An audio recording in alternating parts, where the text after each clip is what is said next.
Back here on Buckeye Talk, Stephen Means, Stefan, Krajisnik, and Andrew Gillis. And these are our game picks. Ohio State is 6-point favorite against Texas in the Cotton Bowl. The winner gets to Atlanta for the national championship game. They will play the winner between Penn State and Notre Dame, who are playing in the Orange Bowl. That's the night before Friday night. We're not at that game. We're at the Dallas game. Stefan, what's your game score? Yeah, I think it's going to be similar to what we've seen these first two games in the playoff for Ohio State. I got the Buckeyes winning 35-14. I think we're going to see another explosive attack early in the game. I think Ohio State's going to get some separation to the point where, maybe we get to see some backups again in the second half. It's crazy the way this team has turned the corner since the Michigan game going into the college football playoff. And at this point, I'm fine being wrong because what my eyes have showed me these first two games suggest that nobody in this field is going to slow down this Ohio State team right now. They've become the betting favorite for a reason. It feels like Ohio State versus the field at this point. So long as Ryan Day and Chip Kelly keep this aggressive mentality on offense, the defense is doing its thing, and I think it's going to be pretty dominant again against the Texas offense that I can't really figure out, what some of the struggles have been at times this year. I trust Ohio State too much on both sides of the ball right now to be able to pick against them. And frankly, I think it's going to be another easy one. I got Ohio State covering with ease and getting the under in this game. The under hasn't been kind to us during the college football playoff. Andrew's been hammering the over all season. And when he's right, he's really right. And when he's wrong, he is really, really wrong. I'm wondering if he's going to continue down this path of just hammering the over and hoping for the best. 53.5. Andrew, what's your game score? Well, I think I'm in last in comparison to like our Buckeye Talk tokens. And I think the over might be tokens left. Yes. Yeah. It's amazing. So it's because you keep betting big. Well, part of me just wants to just go opposite Stefan, and just try to make up some points and make up some ground. So I'm gonna do. Let's see. I'm trying to do some math here. I was gonna base it off of what Stefan said. I think I still have to stick to what I'm thinking though. Ohio State 27, Texas 17. I look at Ohio State's going to cover. That's an under. I'm on board with Stefan. I look at this game and I see a Texas team that needs to take the air out of the ball, that needs to run the ball. I think they didn't really run the ball well against Arizona State. I think they have to have a successful running game against Ohio State. If they don't, I think it's going to be a long night for them. But I think this is going to be a genuine game. I don't think we're going to be in for, hey, it's 24-0 at halftime and Ohio State's just going to go on cruise control. I think Ohio State is going to hang around, or excuse me, Texas is going to hang around here to the point where we look at each other in the third quarter and we go, we got a game here. It's, it's 17-14. It's a game here. I think we're in for a two-half football game. I don't think it's going to be 34-0, almost at the end of the second quarter again. Texas, their defense has a lot of talent. They do have a lot of talent. It's so hard to play perfect football like Ohio State has played for this many quarters in a row.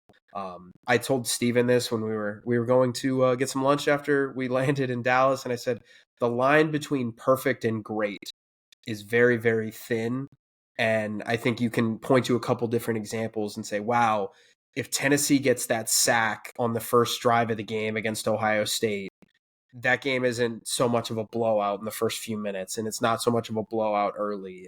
And, you could point to various moments and just, if one thing goes wrong, Texas can, be down 3, be down 7 at the break. So I think Ohio State wins. I don't think it's easy. I don't think Ohio State is just kind of able to put it on cruise control in the second half. So I'm not going to make up any points this week, but I am picking Ohio State to cover. I am picking the under, Ohio State 27-17. You don't have to steal them from Stefan. You just have to, earn them. You don't have to steal his points away. So I was giving Ohio State 37 points regardless. I don't know if they get to 40 this time around. This is going to be the best defense they faced other than its own in this college football playoff. I think all around this defense is better than Oregon's defense. And I'm also giving leeway to I think we're going to see the Ohio State Avalanche. I just don't know if we're going to see it in the first quarter the way we have been seeing it. I am willing to give Texas a quarter of them on Sarkisian and Quinn Ewers in rhythm and script, and this is the best passing defense in America. So maybe the fireworks don't take off immediately because of the reason they're the best passing defense in America. It's because they don't give anything up deep. They're a primarily zone team who, because they're not going to man up against Jeremiah Smith and Emeka Buka, there's not going to be those opportunities where Will Howard's just looking over to his left and going, wait, is he pressing? Is it single high? I'm throwing it. Those opportunities, I don't think are going to be there quite as often. It is going to be a little bit more meticulous. And Will Howard, can you be patient and not try to force it to guys, which might make for a more balanced attack from all three of the wide receivers and not it being the Emeka Abuka, Jeremiah Smith show or Carnell Tate just randomly has a 10-yard catch at some point in the game. But I do think Ryan Day and Chip Kelly eventually figure out this Texas defense. And then what does Texas do if it can't continue to score?